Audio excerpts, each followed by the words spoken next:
steel company had granted an interview to an efficiency expert named Ivy Lee.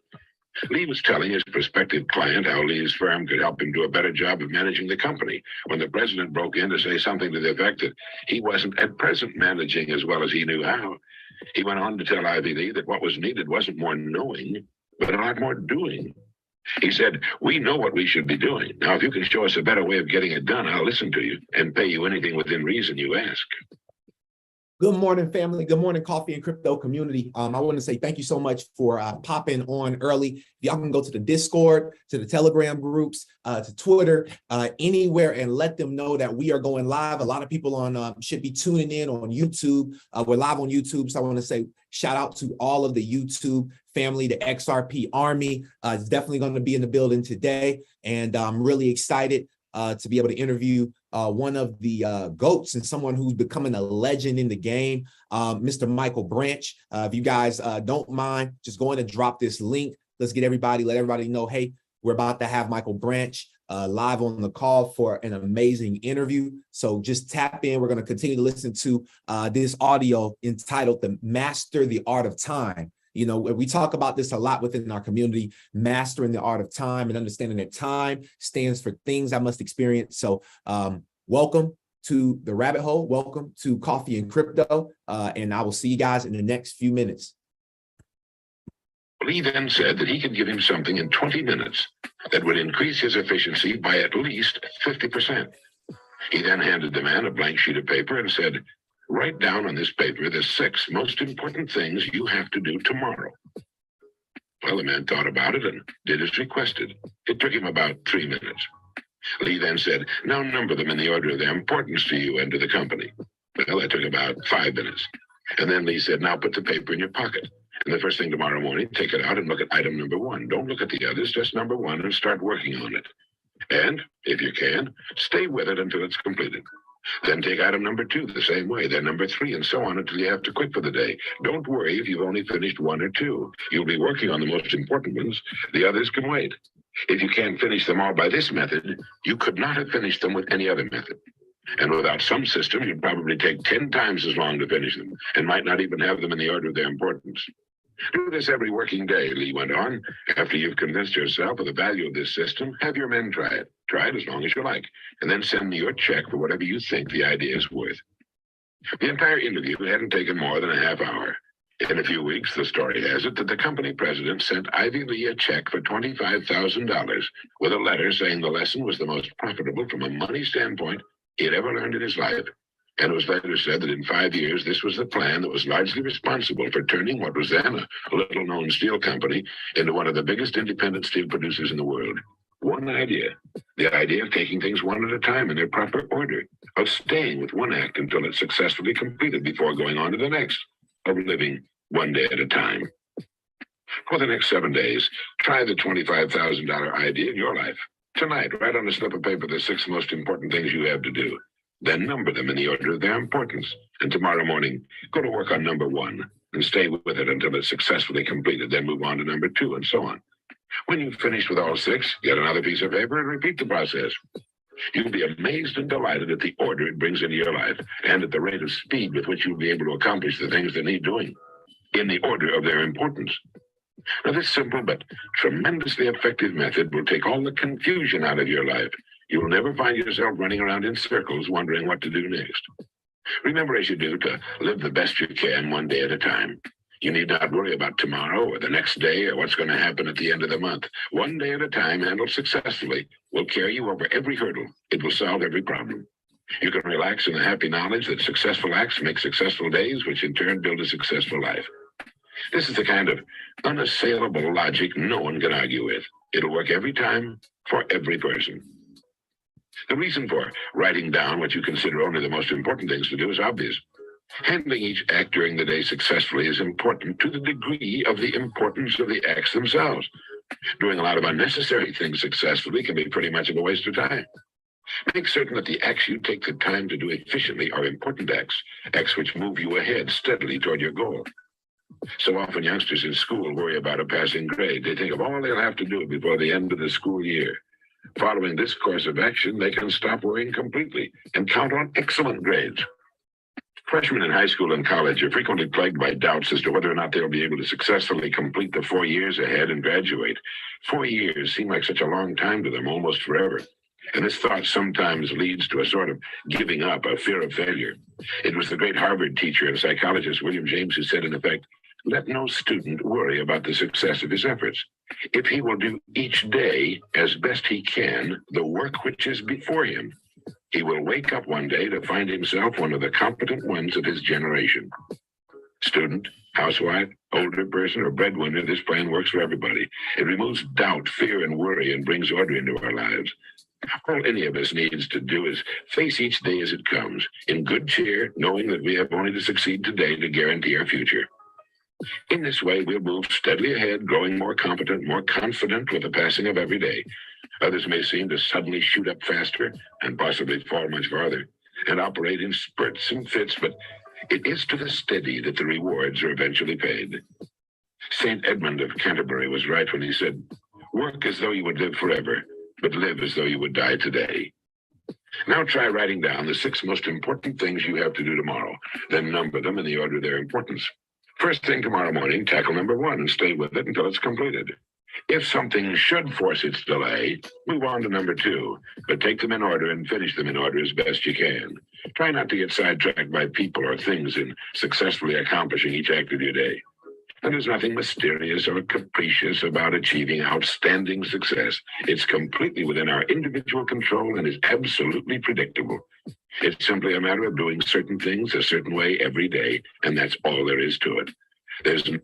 Good morning, good morning, good morning again. Welcome to Coffee and Crypto. If you guys don't mind going to drop this link, make sure you guys go blast us out. It's now 10 o'clock. We're going to probably take about 5 more minutes to allow more people to hop on the link. Y'all already know what time it is. So thank y'all so much for being here early. We are just now getting started. Shout out to everybody on YouTube. I wanted to let you guys know, just give us about 5 more minutes as we're blasting this message out to more people to hop onto our Zoom call. And also want to say, if you are watching on YouTube, smash that subscribe button. This is going to be a live call. We have a live interview with Michael Branch. All right. Hopefully you guys followed him on Twitter, as we told you. If not, tell you exactly how to get connected with him very, very soon. So the community, I need you guys to show up in numbers right now. Show Michael Branch that he's appreciated for being here, because I'm not like, he really didn't have to be here. And I'm so grateful that he took the time out to be our very first interview on this show, to really show the world why XRP and other digital assets really are the future. And if you have people that do not believe in this stuff, they may want to hop on, because they may they may be able to find some form of belief after this call. Welcome to Coffee and Crypto, the #1 cryptocurrency morning show in the world. Let's get it. Valid reason on earth why you should not become really successful in your field, your home life, and your community. Remember, everything in the entire limitless universe operates on the law of cause and effect. There are no exceptions to this. Nothing happens by accident. For every result, there's a cause. You have only to take care of the cause. The effect will always, without exception, take care of itself. Good cause, good effect. No cause, no effect. Bad cause, bad effect. It's as reliable as the rising of the sun. This business of living one day at a time, the best we can, has an almost unbelievable cumulative effect for good, for success, and the things we want. Sometimes when we see a bricklayer starting on a building and putting the first brick in place, we're struck by the size of the job he has ahead of him. But one day, almost before we realize it, he's finished. All the thousands of bricks are in place, each one vital to the finished structure, each one sharing his portion of the load. And so should be the days of a human life. And we'll be proud and happy with the finished product. In Anthony Trollope's autobiography, he points out that he was able to turn out an almost unbelievable amount of work and still have all the fun and enjoyment he wanted, the company of good friends, card games, and hunting twice a week, along with a 6-week vacation every year. As he himself put it, few men, I think, ever lived a fuller life. And I attribute the power of doing this altogether to the virtue of early hours. It was my practice to be at my table every morning at 5:30 a.m. An old groom whose business, whom I paid £5 a year extra for the duty, allowed himself no mercy. During all those years at Waltham Cross, he was never once late with the coffee, which it was his duty to bring me. I do not know that I ought not to feel that I owe more to him than anyone else for the success I've had. By beginning at that hour, I could complete my literary work before I dressed for breakfast. You were amazed at the amount of work that this man managed to produce, and he wrote some 50 novels, and find that he was able to do every bit of it before breakfast. There's a very valuable lesson there. Few people realize the enormous cumulative effect of a small amount of time utilized on a regular basis. And before we pass this by, let me emphasize that regular basis business. It seems that most people do things by fits and starts, whether it's dieting or exercising or planning and fulfilling worthwhile goals. This is perfectly human. We're not machines. But as Anthony Trollope indicated in his autobiography, he owed a large part of his success to the man who woke him up every morning at 5:30 with a cup of coffee. By 7:30 every morning, he had put in 2 hours of solid work. Hey, By listen now. 9:30, when most people are just getting. Listen. Hold Let up. me emphasize that regular basis. I need y'all to hear that. Large part of his success to the man who woke him up every morning at 5:30 with a cup of coffee. Wake up. Wake up. Hey, wake up. I need y'all to drop some cups of coffee. Hey, y'all better, hey, listen, you got to appreciate the man that wakes you up in the morning to a cup of coffee, and that's the man above. I had nothing to do with that. All right, so I want to say shout out to God. I want to say shout out to God, and also want to say shout out to the universe as well, because this is a pivotal moment for me. If you guys don't know who I am, my name is Vincent Owens. I've been learning about this information that we call digital assets for the last going on 5 years now, 4 years for sure, going on 5 years. And I want to say that it's been one heck of a journey.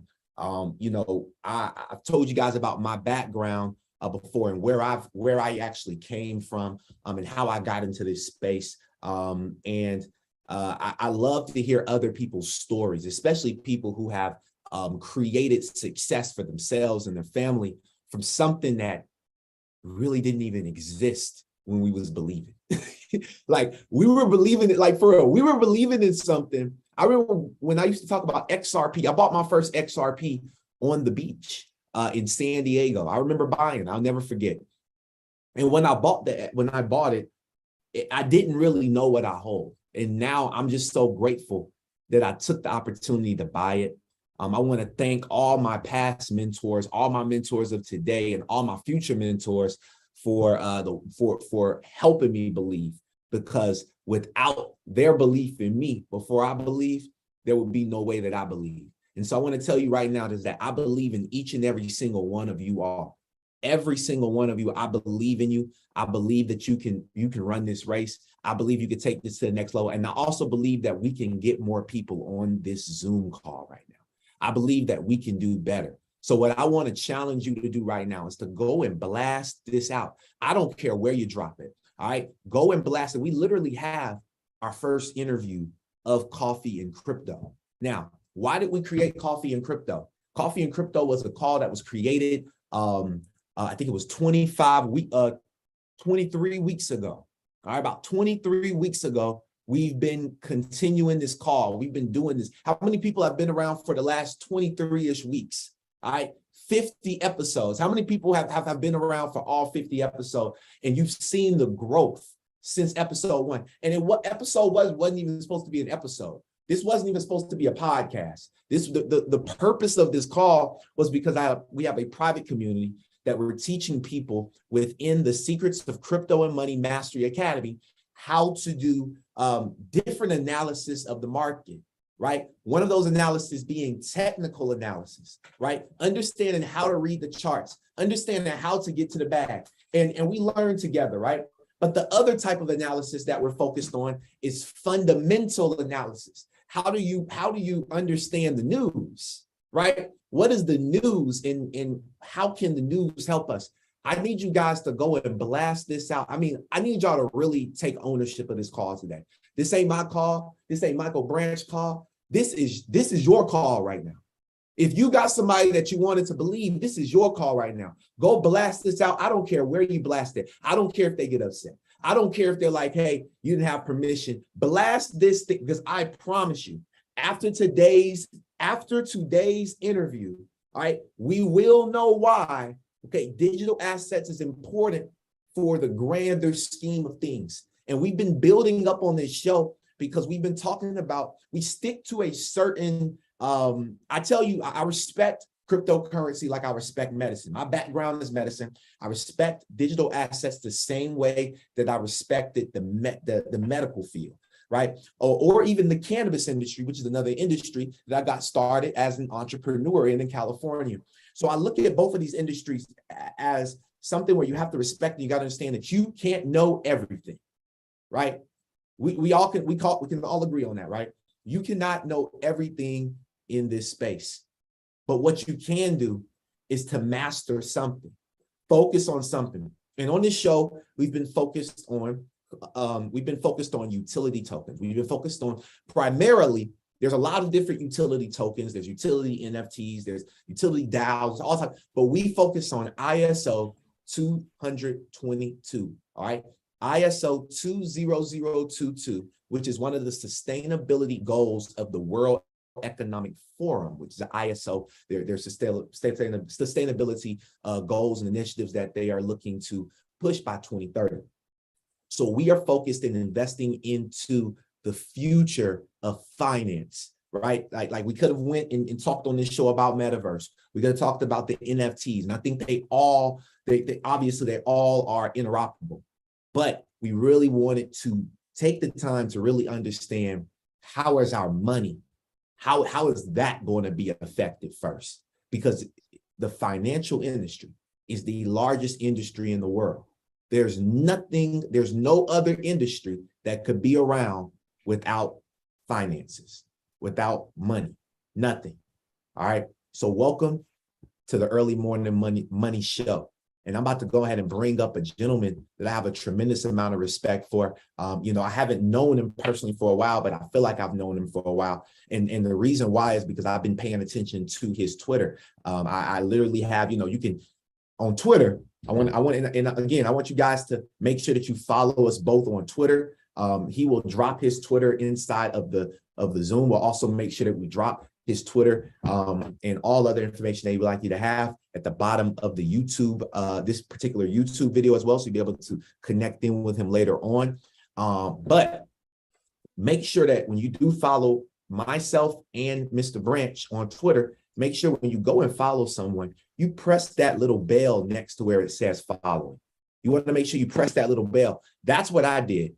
I pressed that little bell. And when I pressed that little bell, I didn't just put on only tweets with live videos. I didn't leave it on none, but I put it on all tweets because I didn't want to miss anything. All right. The very first time that I met or felt like I met him, but first time that I heard about Mr. Branch was I was just doing some research. I was watching a digital asset investor, and he shouted him out.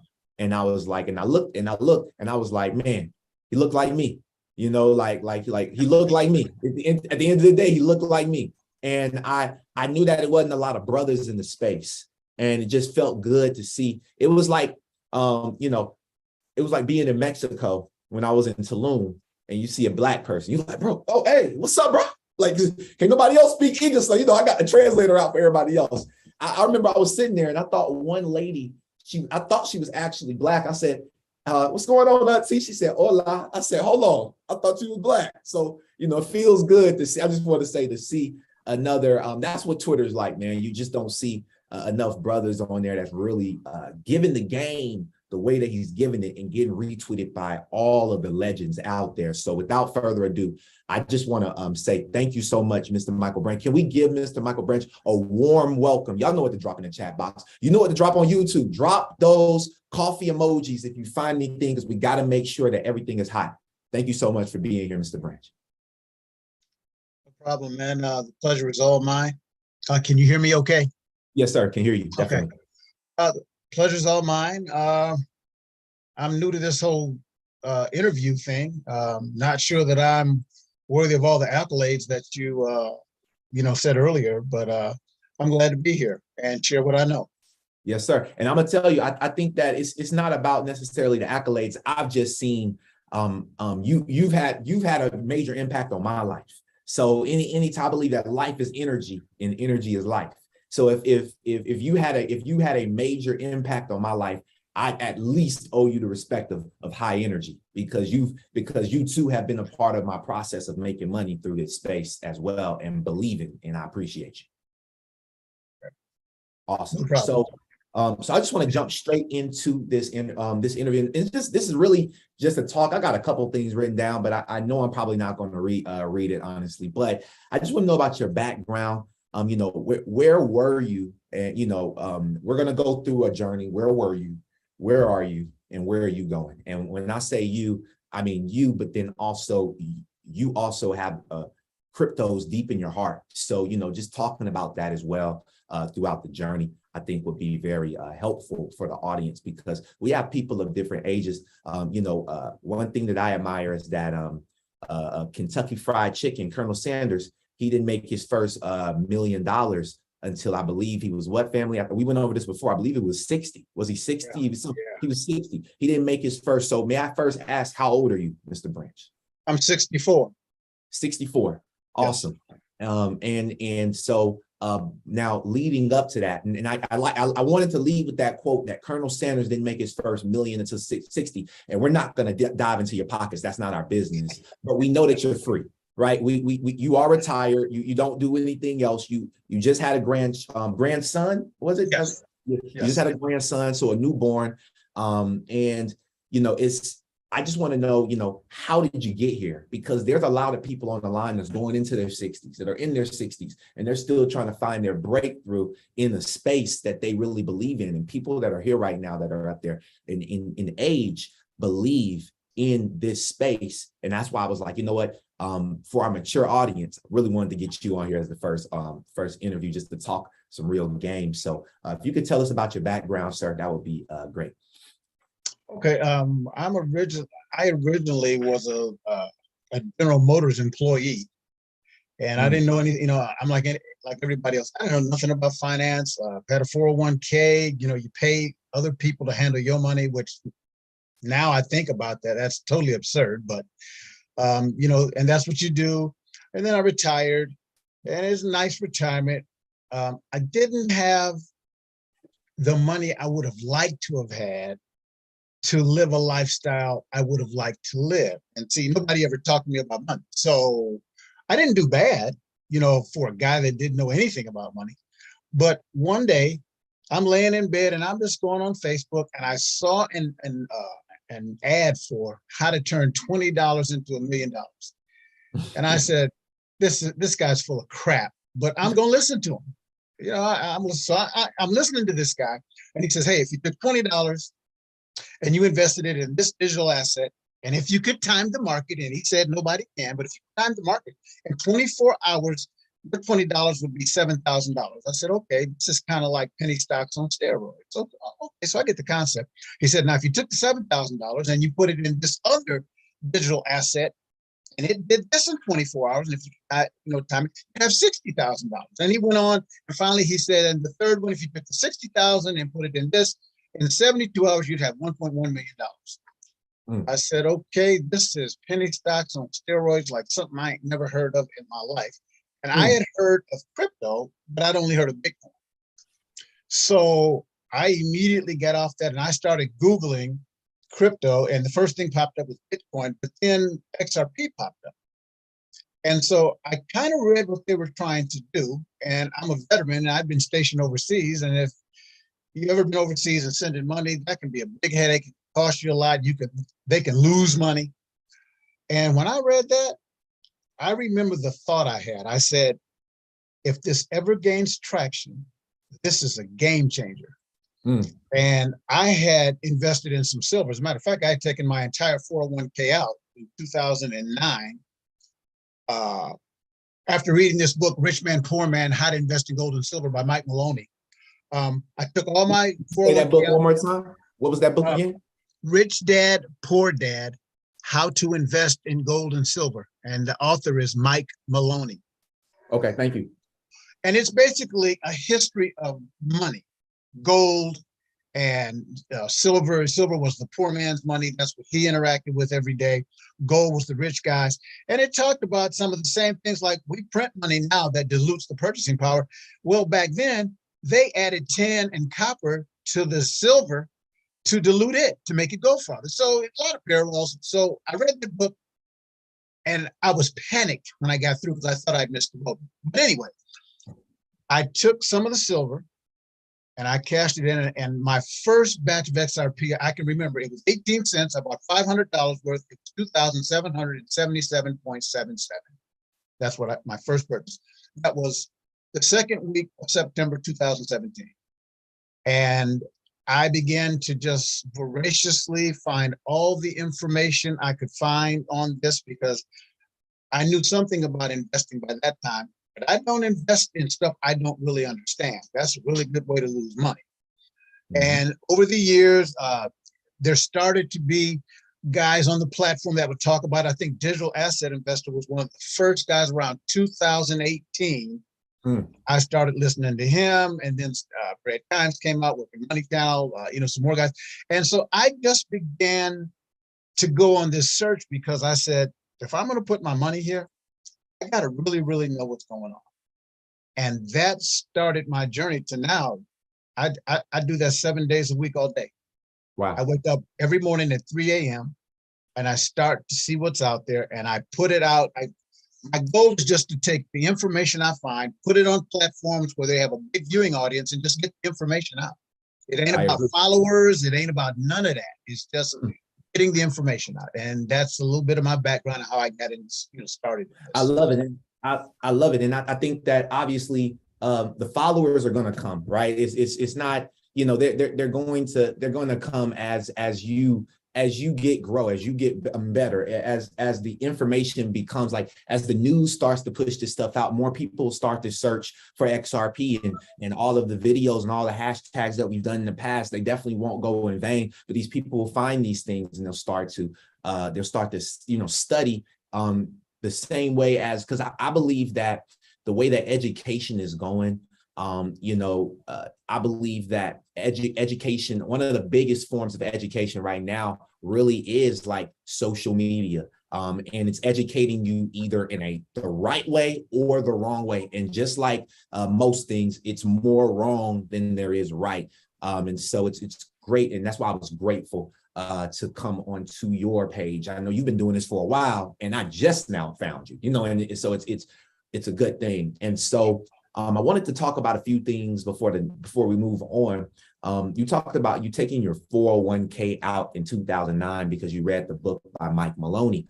So when you took that money out in 2009, did you have a plan at that moment on what you were going to do with it? And if so, could you maybe share a couple of tips maybe of what you did? Because there's a lot of people that maybe want to take their 401k out or want to do that, and maybe they just don't know where they can put this money. They don't know what. So could you maybe give us a couple of pointers as to what you did in regards to that money you took out of your 401k? Yes. After reading the book, and in the book, it lists all of the things that silver is used for. Silver is used for 10,000 different products. There's 1 billion ounces of silver mined every year. Only 100 million ounces are available for trading and investing. The other 900 million ounces is for manufacturing, Band-Aids, cell phones, TVs, water purification, all of that. And as of 2020, all of the easy silver has been mined already.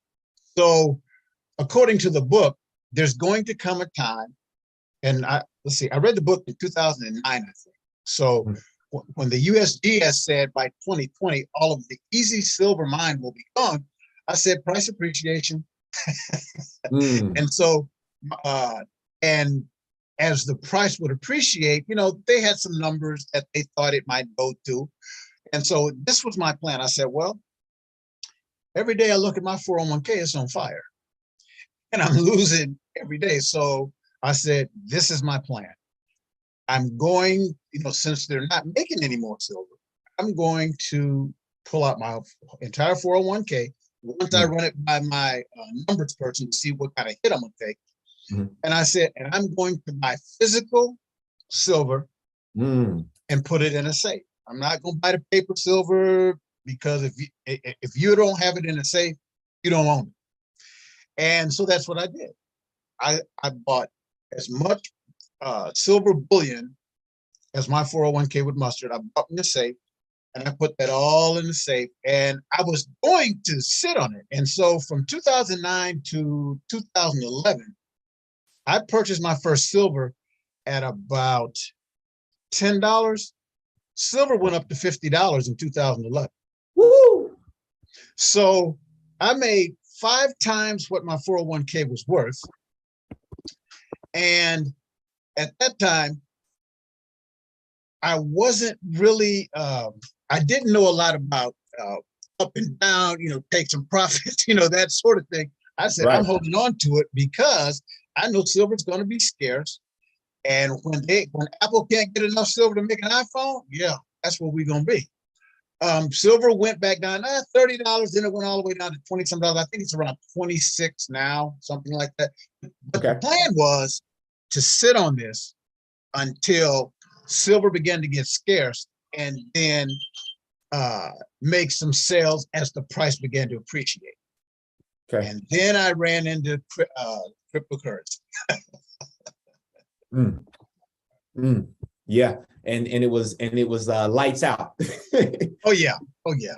And so we're gonna get into that because I know directly on your Twitter, in your headline it says XRP holder since 2017. And so I'm gonna share my screen, and we're gonna go look at where XRP was back then, and I've already looked before, and I definitely believe that that was probably one of the best. Obviously before 2017 was even greater time, but after you experienced, so let me ask you, you bought your first in 2017, and I know that the collapse happened. So you understood the markets where you were able to purchase when the price went down and you bought the dip.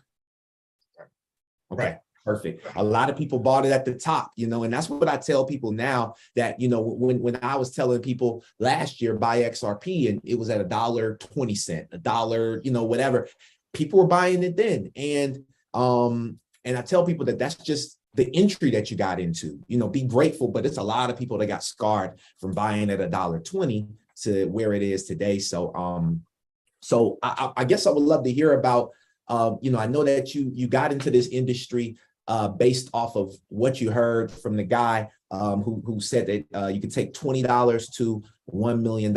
And I'll say this, I agree with him. And because I've experienced it now, not $20 to $1 million, but I've taken a couple $100 and I've turned it to a couple $10,000 off of Harmony one, you know what I mean? So I've definitely experienced that. And I tell people that although they're not able to maybe get the coins at the same price that I originally bought them at when I was buying in 2018, learning about this space, but to be appreciative that they can buy them now here, because if people buy right now at this level of where we are, where do you see, I guess, the market going in regards? Do you feel like we still have another dip in the market where people can, start to buy even lower? Do you feel like this is the bottom? Because I know everybody's been trying to figure out where the bottom is. Do you feel like we've reached the bottom and now we're in that uptrend, or do you think there's still some room to go down?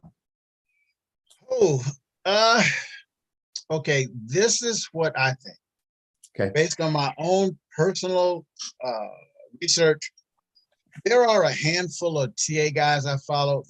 Unlike a lot of people, though, TA is not the be-all, end-all. It's just a part of the puzzle as far as I'm concerned. It's just one piece. And if there's 5 pieces to this, it's just one piece. That's all it is. But all of the guys that I followed that have been pretty correct say that there's one more dip. I personally don't know. Okay. But I'd like to address something you said, about people that bought in at $1 and something, and then now it's 46, 47 cents, and maybe how they feel slighted. Let me just say this. This ain't stocks, okay? I've chased stocks before and got burned, bought at the top, the bottom falls. This is not a stock. This is a technology. This is a financial technology. I was having a conversation in the gym this morning with a friend of mine, and he's invested in it. He's talking about economics and the markets and this and that. And if the bottom falls out, and unlike me, he went to school for finances. I didn't. I said, let me just say this to you about the economy, economics, and the software XRP. I said, unlike a company and a stock where if the economy tanks and the stock price drops, I said, all financial institutions, I don't care if the economy is on fire, will have to still be able to transmit money across the globe. I said, I don't care what's happening. I said, banks are still going to have to, in the after hours, have liquidity. The bond market is still going to need liquidity. If half the world's economy is on fire, they're going to need liquidity. XRP will be the liquidity. So if you bought in at $1.25 and it's like 46 cents now, be grateful. And I'll tell you why, because where this is going, in my opinion, $1 something, bargain. Okay, if it dips again, better bargain, but you're not losing any money. On paper, okay, well, yeah, it was this, I bought it this, and now it's this. Don't look at that. Look at the world and how it's going to change because of this technology. So to me, if it's $5, it's a bargain, because where it's going to go, in my opinion, $5, man, I've wasted $5. I mean, really?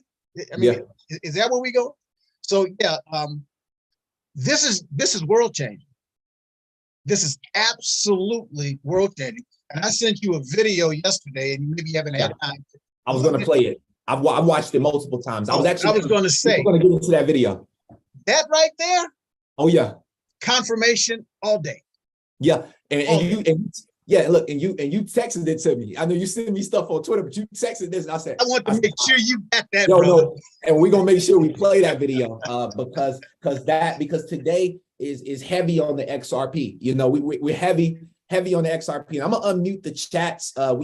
We always got chat minions. You know what I mean? So I gotta regulate like Warren G. But I'm I gotta regulate sometimes like Warren G. But I want everyone to go ahead and just blow up the chat one time, man. If you've gotten some value before I turn the chat back off, so that we can stay focused on what's most important, because from this moment forward, I mean, we just hit 30 minutes past the hour, and now we're about to dive deep into the rabbit hole. I know y'all are ready for some content, and we're about to give it to you. All right, so I appreciate everybody for being here. Now, I do have a question. I do have a question for you, Mr. Branch. Before we dive into XRP, and once we go there, there's no coming back. So before we dive into the XRP pool, I know that's your favorite coin. That's my favorite coin. But what other projects are you diversifying yourself into currently outside of XRP? What else is important? I mean, you don't have to give us all the game, but what else is important to you that you believe is going to have that utility that we need? Okay, I bought some Algorand. I think that's going to be a big deal. Okay. I think VeChain is going to be humongous. They do business with Walmart China and somebody else China that's a big name here. I can't remember the name of. It's Louis Vuitton. Yeah, right. Louis Vuitton. Yeah. And see, their claim to fame is from start to finish of a product to make sure it's not a knockoff, as far as say Louis Vuitton is concerned. And China is the biggest knockoff country in the world. Everybody got fake Louis. Oh yeah. I mean, I've seen fake bags, so but say Walmart, for instance, Walmart sells food. They can trace from when that radish is picked out of the ground until it gets to Walmart, and it has stopped spoilage by 40%. So I like that one. Stellar, I like Stellar. I bought Stellar back in 2017 too. I also bought Cardano back in 2017. Let me just tell you just real quick about Stellar. I didn't know what I was doing, but I knew that Stellar was an offshoot of XRP. Yeah. I spent $274 and bought Stellar. It was a penny 3. In December, Stellar made me 20 grand on my $274 investment. Woo! Woo! Amen. 20 grand. Amen. And one other one that you may not have heard of, it's called Apollo FinTech. Apollo FinTech is in Africa, and they're doing some business with Zimbabwe. And there's another, it's 4 countries. Zimbabwe has definitely signed up, and this is their claim to fame. Zimbabwe has had runaway inflation of over 1,000,000% for a long time. Zimbabwe at some point is going to use Apollo FinTech's currency as their national currency to stifle inflation, hyperinflation. Wow. Not just inflation, hyperinflation. Now, I don't know when that's going to take place. I know they're doing some great things in there. They're backing a lot of their stuff with the gold that's in the ground. They've done some things called the United Allied States, where 4 other African nations have given land, and they don't charge any federal tax. They don't. It's so many things that they don't charge that you can't go in there and not make money. Wow. And so there's no precedent for what they're going to do. So I have no idea, like, what the price would, like, I don't know what the price would have to be if a country uses a fintech's currency as their national currency. I have no idea. Yeah. But I imagine a lot. Right. And I think that's where we are, is taking the best bet and using the best decision that we can. And I appreciate the gems. We got Algorand, we got VeChain and Apollo FinTech. We also heard XLM. Now, I do want to let you guys know that Coffee and Crypto, we do not offer any financial advice. So make sure you do your own research. We're not telling you to go and invest in any of these, but make sure that you do your own research and make sure that, and make sure you listen to what Mr. Branch said. One of the key things that he said in the beginning of this talk was he said that he does not invest in anything that he does not understand. So make sure that you have an understanding of what is going on. Make sure you have an understanding of what's taking place. And as long as you have an understanding, then yes, develop a plan and then go and invest into these assets. Now, I appreciate you for taking the time, Mr. Branch, for giving us some gems outside of XRP, but I do want to dive into XRP. And before we even go into that video, because we know that Ripple is the company, XRP is the currency. Now with Ripple, they're going through a lawsuit with the SEC, and you sent me a video that I'll go ahead and share. Well, I'll go ahead and share that video now. I bookmarked it. So let me go ahead and grab that really fast. If you guys are catching any value from what's going on right now, just go ahead and drop some coffee emojis in the chat box. Let's blow it up again, man. I appreciate everybody for your energy, for your love, for your support this morning. And so now, without further ado, let's dive into this bullish 4-minute video. It says, Mr. Branch sent me this from the digital asset investor himself. He says, I predict settlement in SEC versus Ripple.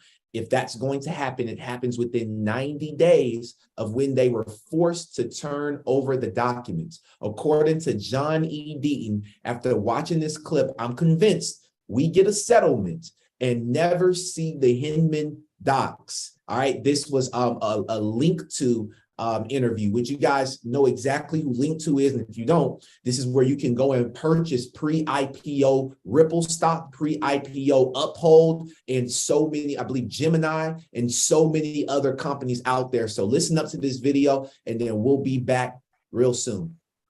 Consideration. I know that we recently saw Jeremy Hogan suggest that if there was going to be a settlement, he thought it might happen by the end of the year. And tell me if I'm wrong, but I think I read somewhere that 90% of all SEC cases end in a settlement. And if that's correct or not, but do you think that is where we end up, or do you think this thing is going to go to the judge? How do you think this thing ends up? If there was going to be a settlement, it would be from within 90 days of when they were forced to turn over the documents and so on. My timeline agrees with Jeremy Hogan in that sense. Ongoing and future sales of XRP by Ripple and in the secondary market are not secured. That if they don't get that, there's not a settlement. If they get that, there's a settlement within minutes. I mean, I'm paraphrasing Stuart Alderati, but he basically said not to me, to the world, that a settlement happens very quickly if that happens. And if I'm advising Gary Gensler, I'm saying, look, these emails definitely are going to cause issue. We can seal all of this up right now in a settlement. Also, we're really going to loop, Gary. We're going to lose. Let's see if Ripple will pay, let's pick $100 million. Let's take that victory. We can narrow it and say that, you know, each crypto is fact and circumstances. And just because XRP is not a security, and that doesn't mean the others aren't. And we can still go after each other one. To me, like, I'd be in Gary's ear saying, you can get on TV instead of talking about Kim Kardashian with $1.3 million, dude, you can get up there and say that you held this company responsible. This one of these big fintech companies. You got $100 million in addition to the $100 million you got from BlockFi. You're holding these companies accountable. Like, you could just spin it politically. You know, you can imagine all the spin masters. It would make us vomit, right? Personally, to hear him spin it into a victory, but he could. At the end of the day, isn't the risk greater to them to let it go to a decision and lose than to have to do what you just said and settle and have to spin it? Because they're going to look like winners no matter what. And Ripple's going to write a check, and Ripple's going to, even when Ripple writes a check, they're going to know that they won as well. I mean, but would you agree that it's a greater risk for the SEC to run it to the end and lose? Absolutely. And the only answer I can come up with is that he's pushed it this far because he needs a victory. And if he can get a victory, he can then say, look, I was right.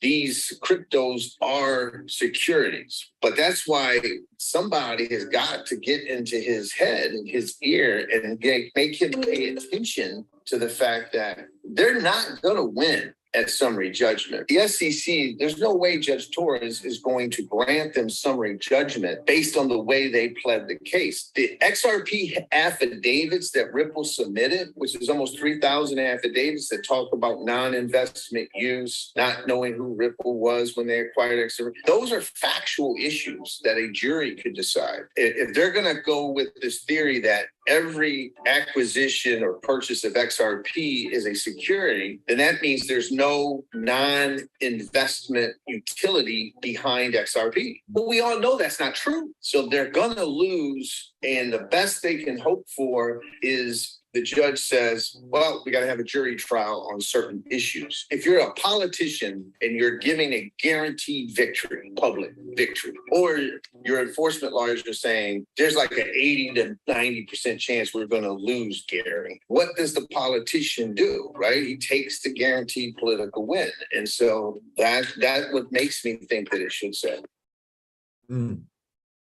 Okay. So, do we see a settlement in 90 days, you know, from now that we have the Hinman emails? You know, I'm not a lawyer, so I don't know. I'm not in the courtroom, so I don't know. But just hearing from that video, could you maybe kind of share it in a less, I would say in a less technical jargon, less, and more simplified for the people to kind of understand what John Deaton was saying in regards to Gary Gensler and Ripple when in settling in this case, and what he meant by the politicians, you know, just saying, hey, I'm gonna just take this side if it makes sense for my campaign. What did that video make you feel? And, you know, why did you feel like that was a very important video? Well, it confirmed to me what I had said at the beginning of the year. At the beginning of the year, I told my brother, I said, this case settles by the end of October or no later than the end of November. And he was like, dude, you can't say that. I said, I just did. And the reason being is guys like Gary Gensler, they're politicians too.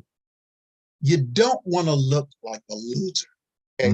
I think the end of September, the 1st of October, I think, is the beginning of the new fiscal year, I think, for the government. Do you really want a loss from the very first thing in the fiscal year? I mean, I don't think so. If you have a way out, because politicians, I mean, you know, they're not stupid. Now, they may act like they are, but they're not stupid. I mean, if you have the option of looking good, spinning this any kind of way you want to spin. Yeah, we nailed this company. They were doing this, that. We nailed them for $100 million and blah, blah, blah. SEC standing strong. But the flip side of that is Ripple pays a fine. They get to do what they do best. Right. Everybody wins in that. Why would you not take that? Because they've been losing and looking bad for a long time. I don't think that they considered Twitter sleuths would dig up what they've dug up on them, because some of the things they dug up were illegal activities, like Inman being paid, and you're not supposed to see the Ethereum consensus guys, but you're seeing them anyway. And the ethics group told you that's against the law. Don't do that. Well, we would have never known that, but they dug up that stuff. So with all the things that has happened to them, you'd have to be completely insane not to take something that would make you look good in front of your politician friends. I mean, I don't see this. I'm this confident. I'm confident enough to bet my XRP. I'm that confident. I'm confident too. Could I be wrong? Yeah, I could be wrong, but I don't think so. I'm confident in your confidence. You know, your confidence make me confident. So I look, I'm confident in your confidence. So and so I believe that, you know, that I appreciate you sending that video over, because it gave me a different perspective on understanding of why this has to settle. Like, you know, not just necessarily will it settle, but why it makes sense. And if it doesn't, then Gary is as mentally ill as they say Kanye West is. So if they're canceling Kanye out here, then they also got to cancel Gary too, because he also got a mental problem. You know, so that's just my. I mean, that's just my. I know people might want to say something about that, but I'm gonna open up the chats. But you know, that's just my thing. That's what I believe. So now, XRP 20 to 30 years from now, where do you see it? Where do you see XRP? Not necessarily the price. I don't like price speculation. That's not important. What do you see XRP truly forming into? Because it's in its infancy right now. So as a young adult, because 20, 30 years from now, it'll be a young adult, or it'll be an adult. So as an adult and a young adult, where do you see XRP being in this space and really helping the world with, and I know cross-border payments, but is there anything else? Because we have XRP, but then you also have the XRPL, which is allowing developers to build all sorts of things. So what do you feel like XRPL will be the solution for? Ooh, well, let's see. Or not think, no. Gaming, I just read some stuff that a major gaming company is doing their games on the XRP ledger. I'm not really versed in NFTs, really, but NFTs, other than like JPEG pictures, which I don't see any value in, and that's just me personally. I get the feeling though that NFTs are going to get away from just like pictures of something and have an actual use case. They already have, you know, and something that I've been doing a lot of research on, because I've jumped into real estate, and I have a lot of mentors and people that I'm doing real estate with right now and learning from. And there's a lot of issues in real estate that's very similar to money.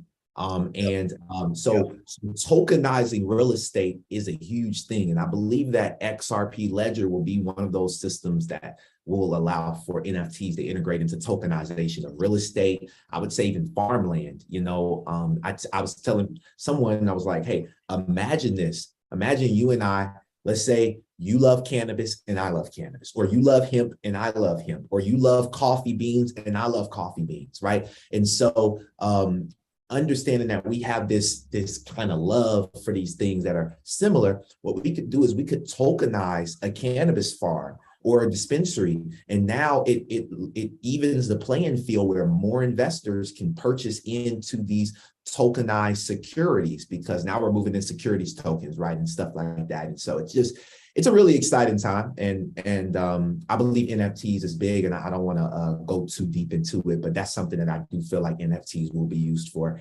is tokenization of obviously real world assets.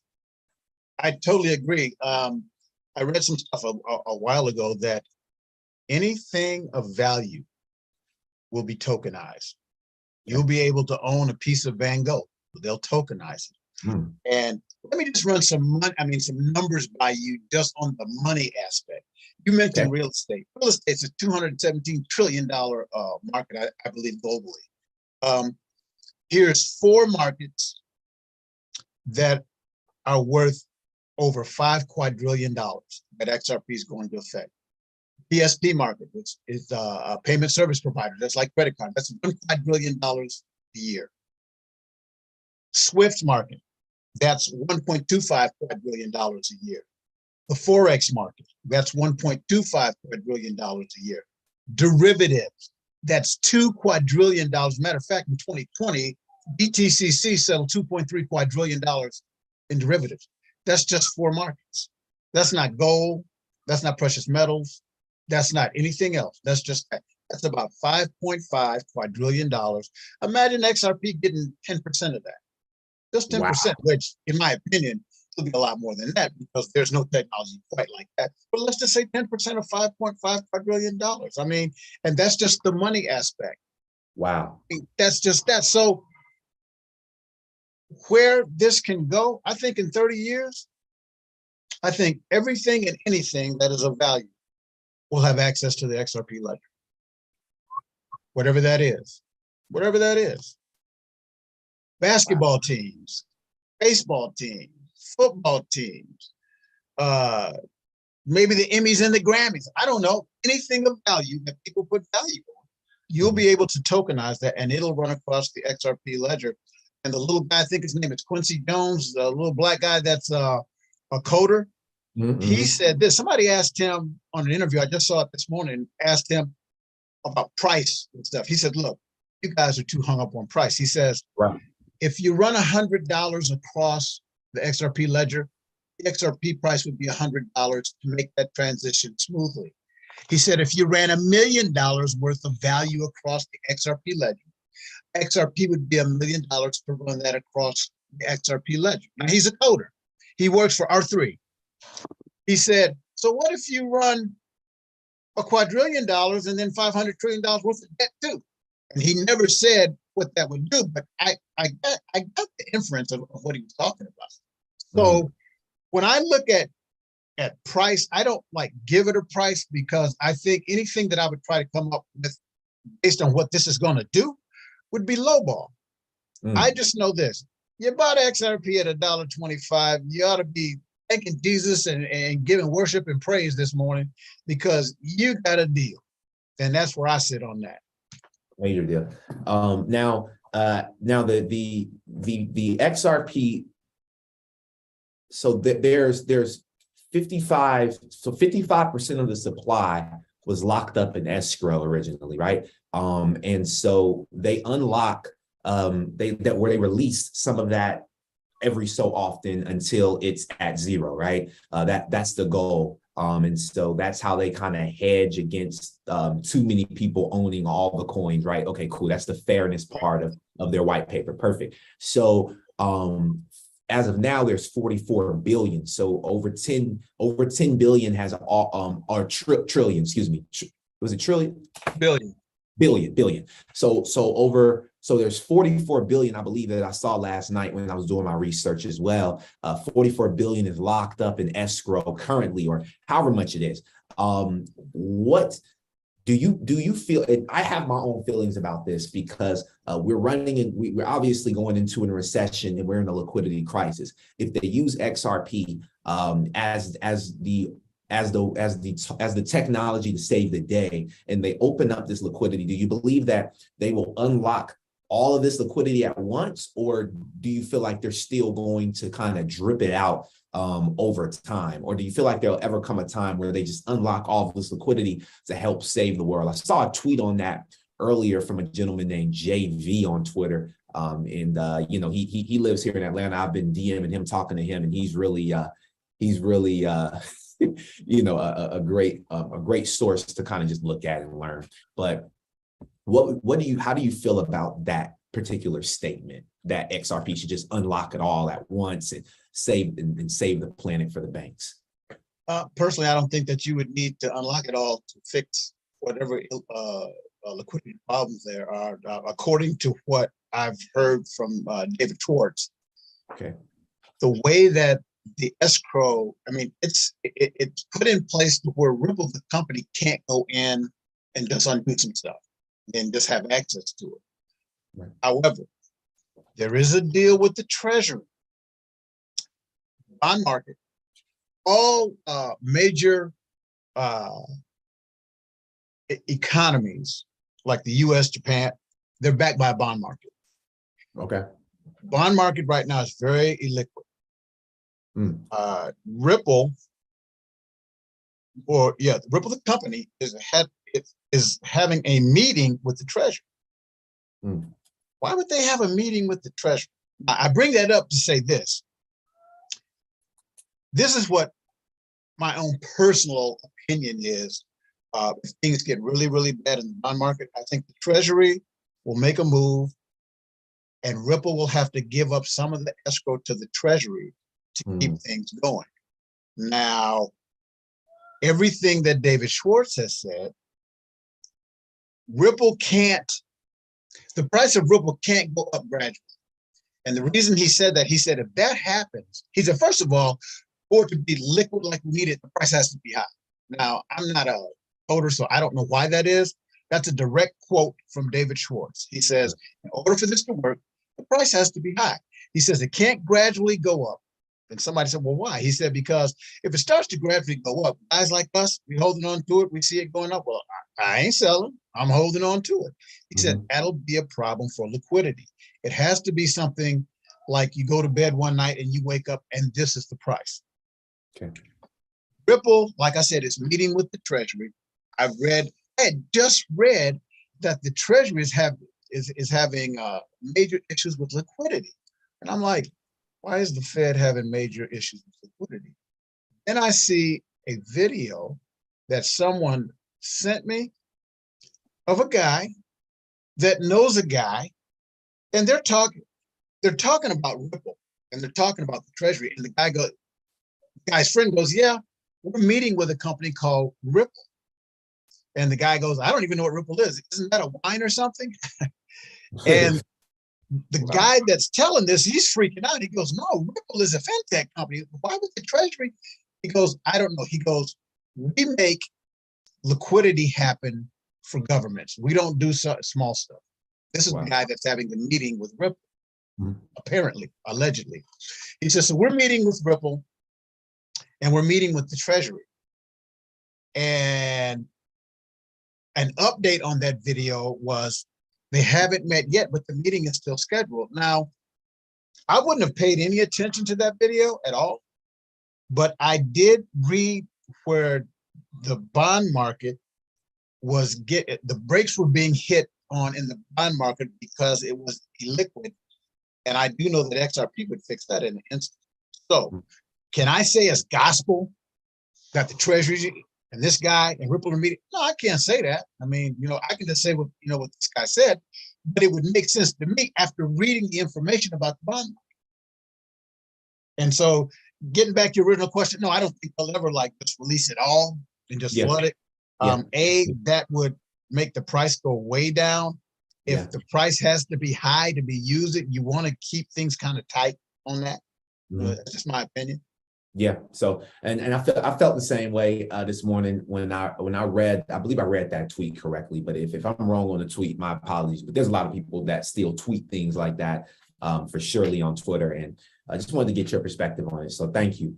Now I know that we're coming up on the hour. So I had one more question for you personally. And then I wanted to maybe, if you had a few minutes, just kind of open it up to the community. That way they can just show their gratitude and maybe they, they like to share what they learned and loved as well. Maybe they got a question for you. So we'll take a couple of those. But my last question for you is, You have a grandson now, and this is your first grandson? It's our first grandson. It's not my first grandson. Not your first, but okay, perfect. Yeah. Well, what do you plan?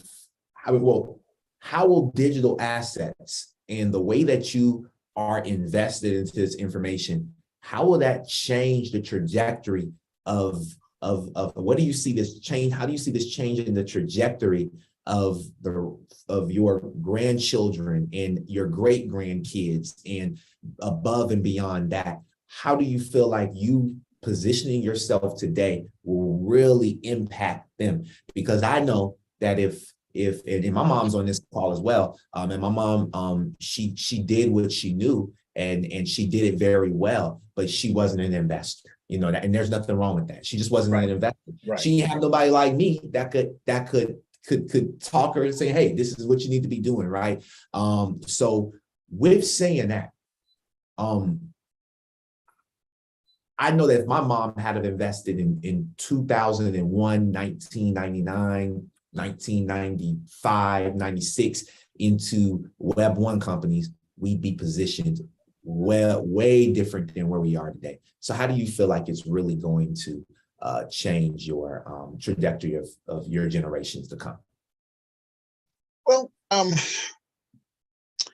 this is a once in a lifetime for humanity move for generational wealth.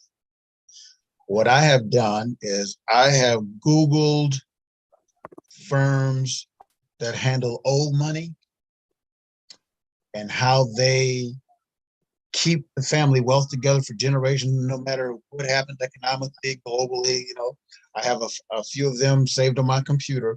My goal is to do this. My goal is to set up, and I don't know if it'll be a foundation. I don't know if it'll be a trust. You know, I'm kind of researching those things now. Okay. But I'm going to set this up to where all my future generations have access to the best education. But let's say some don't want to go to college, because college isn't for everybody. Let's say some want a trade school or whatever. There will be strings attached to pay for that.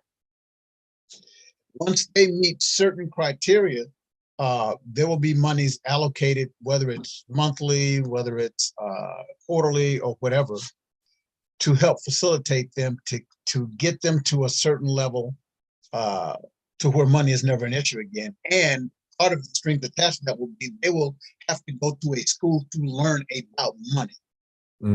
Because you can't most people don't have any financial training whatsoever. So if you just give them a lump sum of money, they'll blow it.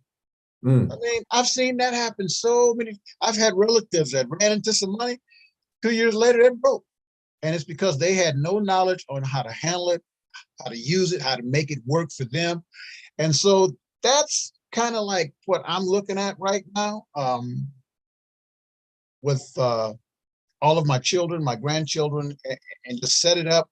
I don't know exactly how they do that yet. Like I said, this is in the early stages because I'm on a information seeking adventure on this.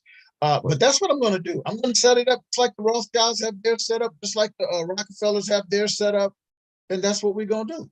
Well, that's crazy that you said that, because I wanted to share a gift with you and everybody else to end this call. It's one more video, and I just dropped the TikTok. Actually, my girlfriend, her mom, actually sent this to me or to us yesterday, and I felt like it was really impactful. I sent it to my mom as well, but I want to share this with everybody, all the moms, all the grandmoms and the aunties, the uncles, and the nephews and the nieces on the line right now.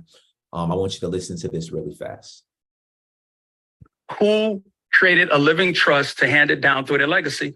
And I said, it's Rockefeller. So I went on to read the Rockefeller Trust from 1934. And also there's a book called What Would Rockefeller Do? So I stayed up reading all these things about how he would take this, put it in an account and only give a portion to the legacy, and then have his children create a trust. And now that money compound interest, he wouldn't give it to them until they turn a certain age. And I'm like, I can do that. We can do that. The information was right there. So I sat down with my trust attorney. I said, I want to do that. Like, well, you want to do it, but I want to do that. It can be done. So we structured it, worked it out where but unfortunately we all pass away. When I pass away, a percentage of my properties would be sold, not the ones that I hold long-term. Like I have properties I do keep. My short-term properties, those would be sold. That money would now go into a brokerage account. That brokerage account would be in the name of the trust. That money for that specific account would be for my grandchildren starting off, not my immediate family.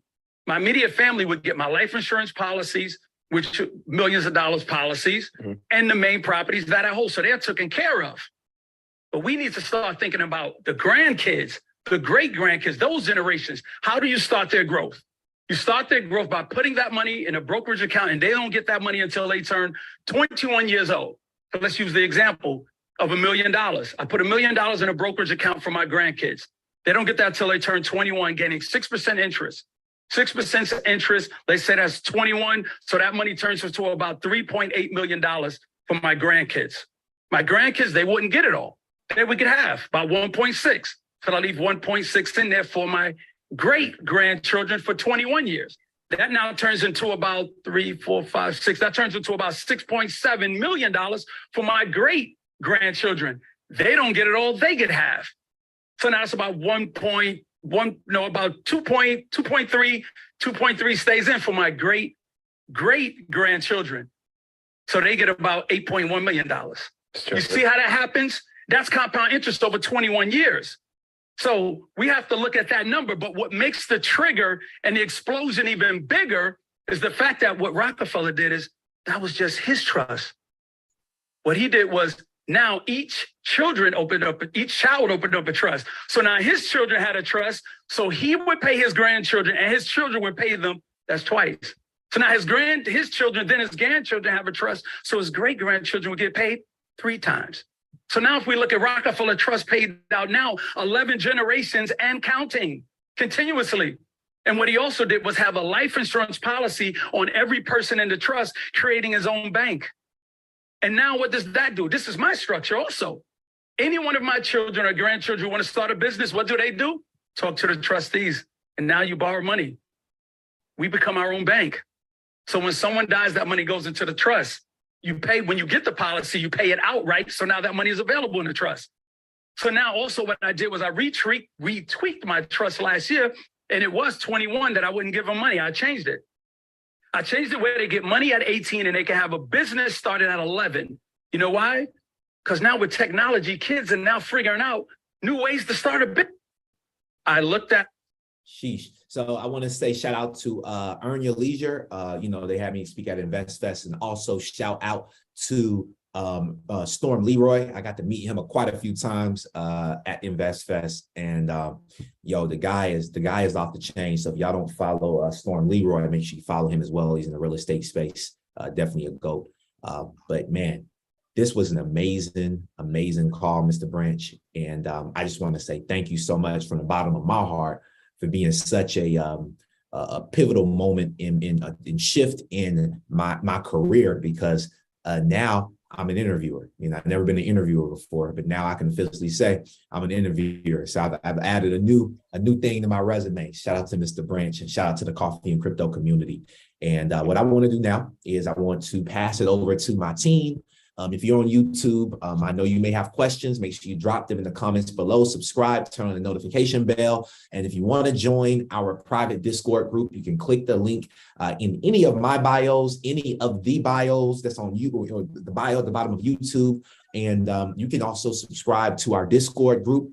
We'd love to have you. And you can also be on our Zoom call. That way you're a part of the private conversation. And anybody that may have popped in on the Zoom and you're not a part of the Discord, I want to say thank you so much also for being here on our Zoom. Hopefully you enjoyed your stay. And if you are looking for a community outside of Twitter or Instagram, we have an amazing community here in the Secrets to Crypto and Money Mastery Academy. So thank you so much. And so now I want to call on a couple people. Y'all already know, raise those hands up. If you have a question, feel free to not unmute, but just raise those hands up or say, I have a question in the chat box, and we will call on everybody. Remember, this is the time right here.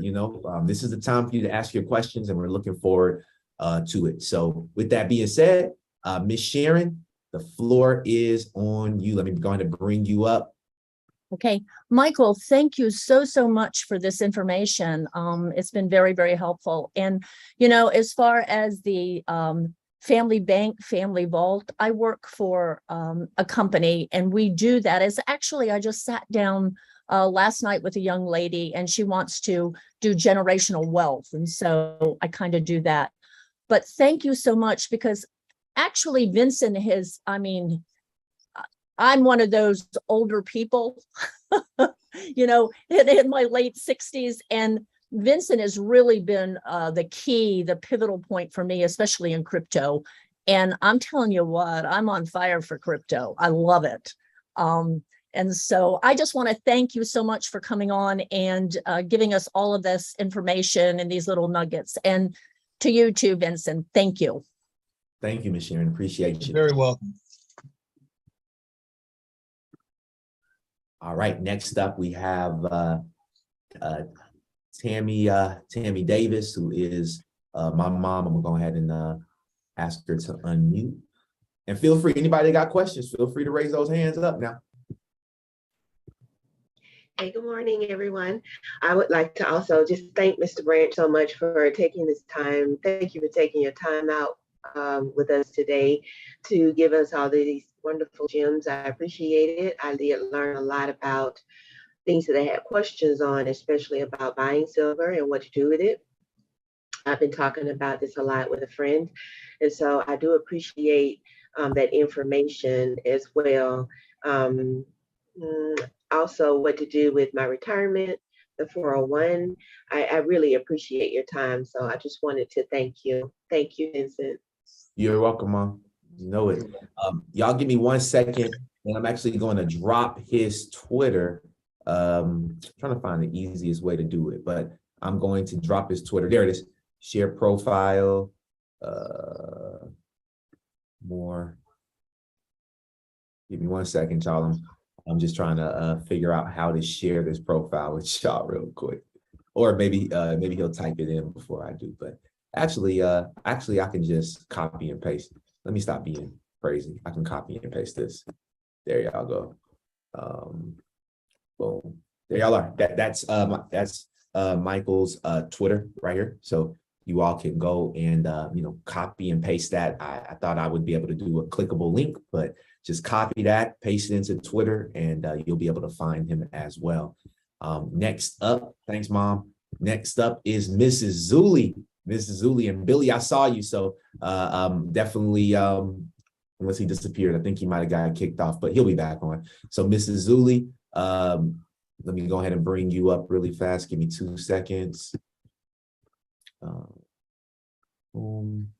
Then you should be able to unmute. Good morning. Good morning. Thank you so much, both of you. Thank you, Mr. Branch. I really appreciate your wealth of knowledge and for sharing that. One question that I have have some gold, but this I've been carrying on since I was a child. But silver, you mentioned that you have that in the vault. I'm very curious how you manage that, because with the ups and downs of silver and having real in a vault, how do you go about investing or seeing that value? Because I've never done that. Like I said, in gold is different because it's a female. I love wearing gold. I love from time to time take it out and put it on, but that's a different story. But to have the actual bar and to have the actual coins, how can you see that having the value and then being able to use it or being able to multiply? I don't know how that works. So that's what I'm ignorant about. So I would like you to explain a little bit on that if you can. Okay. Silver is becoming scarce. Like I said earlier, there's 1 billion ounces mined every year. 900 million ounces are used in industry, and there's about 100 million ounces left for investment. Well, as it gets scarce, the price is going to go up. Now, I can't tell you like, from today, like when that will be, but I do know this. I bought it at $10. It's 20 some dollars now, so it's more than doubled.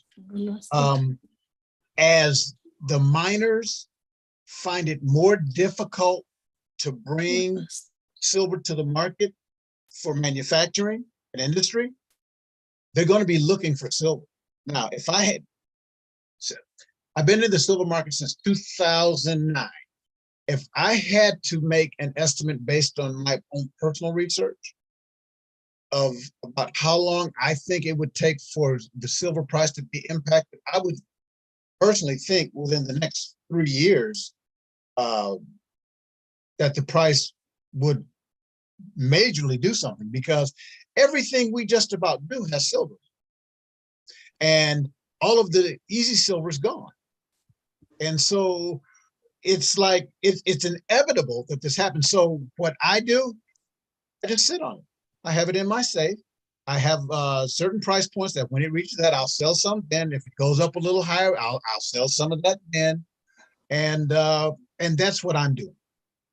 Okay, got it. Thank you. Thank you so much. Just lost you for a second there, but yeah, just curious, because especially when you're going to buy something else, like whether it's a house or whatever, so don't use that as, how do you use that as equity in presenting your portfolio, or does not include that? That's a good question. As far as my portfolio goes, I mean, like, you can use it in your portfolio, because I mean, if you own the metal and the price is this, and then you're worth so much of this in the metal itself. I just kind of feel that, like, okay, say for instance, if I had, say, $100,000 worth of silver, I'm going to buy me a house, say when interest rates come back down. Knowing what I know, would I sell some of my silver, say, to buy a house? I don't know, because where I believe the price is going, let's say it's $50 an ounce, say when interest rates go down. Well, I know for a fact it's going to go way more than $50. So do I sell, I don't know, say $20,000 worth at $50 to put down on a house? I personally, if that's the only money I had and I needed a house, I might do it then. But other than that, I'm not touching it until it hits some price points that I'm quite believing that it's going to hit. And that's just my perspective on that. Great. Thank you so much. Thank you. Awesome. Awesome. Great question. All right. And next up, we have Billy. Hey, Billy. Good morning.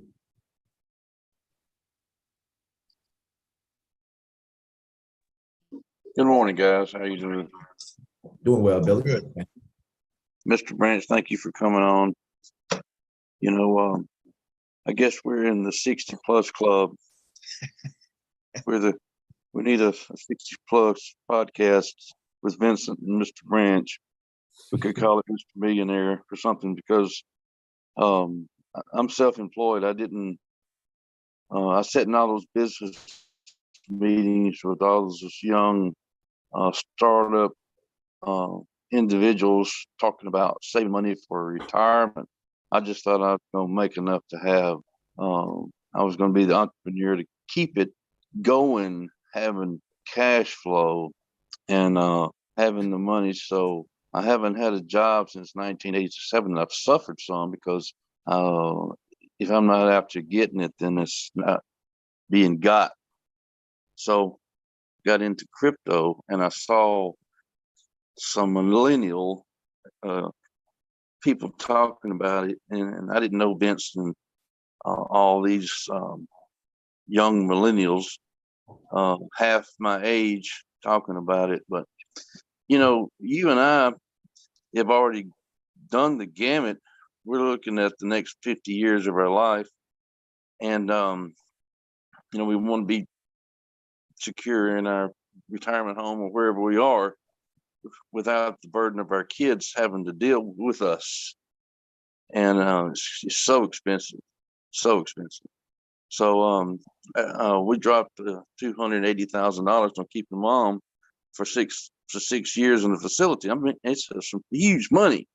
So it's an, I think the crypto, I think you and I are on the right. We're looking for something. There's something that's got to be there for us. And I think I'm trying to teach my kids and their husbands about the ledger to be able to put that on for Christmas presents and birthdays. Let me add some money to your ledger, because putting that $100 in their hand, it goes to pizza and beer, and then you don't, So, you speak a lot of truth, and the silver and all. I mean, it's just wonderful to get to know you and to come on and spread your wisdom with our community. And it's just we kind of have to stay together, but at the same time, there's not many of us, Mr. Branch. There's not many of us.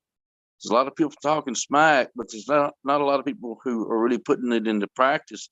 Now, and I have to thank Vincent for bringing the community, like Miss Sharon and Miss Zuli and all that.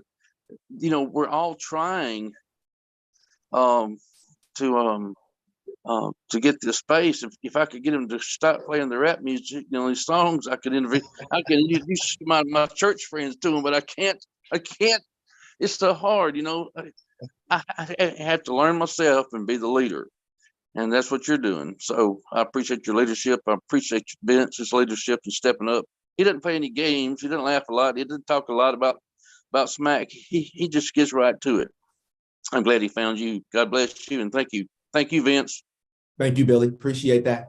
Definitely means a lot. Yeah. That was awesome. So yeah, I just want to say thank y'all so much. And this episode will be available on YouTube. Also, we'll be getting up all the other episodes on our Apple podcast. So you guys will be able to Apple Podcasts, Google Podcasts, wherever else, any Spotify. We're going to get everything up there, all the other episodes, so you guys can go and actually listen to this stuff while you're driving, but we want to make sure that everybody is taken care of. And I just want to say thank you again, Mike, for taking the time to be on here. And yes, sir. One question before we go. The video that I sent you with Nick Armstrong as one of the guys that created the patent that Yep. Swift was going to use, did you get a chance to look at that? No, sir. You texted it to me? Yeah, I text that video. Let me double check that, because that was earth-shattering news, and I do mean earth-shattering. Let's see. Oh, yep. I think I did look at this video. Let me see. Yeah, I think I did. I actually think I looked at this video. I think I might have started it, and I don't know if I finished it, but I remember 24 hours crypto. I remember this. I do remember 24. I actually subscribed to 24 hours crypto when you sent me this video, but I don't think I actually watched it in the way that I should have. Okay. When you get a chance to just sit down and watch that, I watched it twice because I said, wait a minute, is that really what they said they're doing? So I watched it twice. My personal opinion, the information in that video, if it's the one that I'm talking about, is way bigger than the lawsuit. It's way bigger than John Deaton. It's the biggest information that I have seen to date about XRP. And just a little quick something, it's patents created for XRP to be used by Swift, and they're already testing that kind of stuff to make sure it works. That's it in a nutshell. But yeah, it's huge. It's huge. Well, the people said they want. I already dropped it in the Discord. Y'all know me. I just dropped it. As soon as something's told, I drop it in the Discord. But some people said they want to see it. I don't even know. It's like a 10-minute video. So if y'all want to see it, I don't personally mind playing it. If y'all want to see it, y'all let me know in the chat box. If there's enough people that are interested in see it, I'll play it. If not, then you guys can go and watch it on your own time. Okay, perfect. So So most of y'all are in the Discord. So you can go and watch it. Let's go and watch it. And then what we'll do is this: on next week's call, we'll play it on next Tuesday's Coffee and Crypto in the beginning. So you go watch it by yourself, then we'll go watch it then, and then we'll come back together and we'll analyze it on next week's Coffee and Crypto. I think that that's much better. So I want to say thank y'all so much. Thank you, Mr. Branch, for bringing that, or Mike, for bringing that to my attention. And I'm looking forward to continuing to build a relationship with you. And thank you again for amazing episode number 50. Very welcome. All right. Have a great day, everybody. Peace and blessings, and we'll see y'all. Not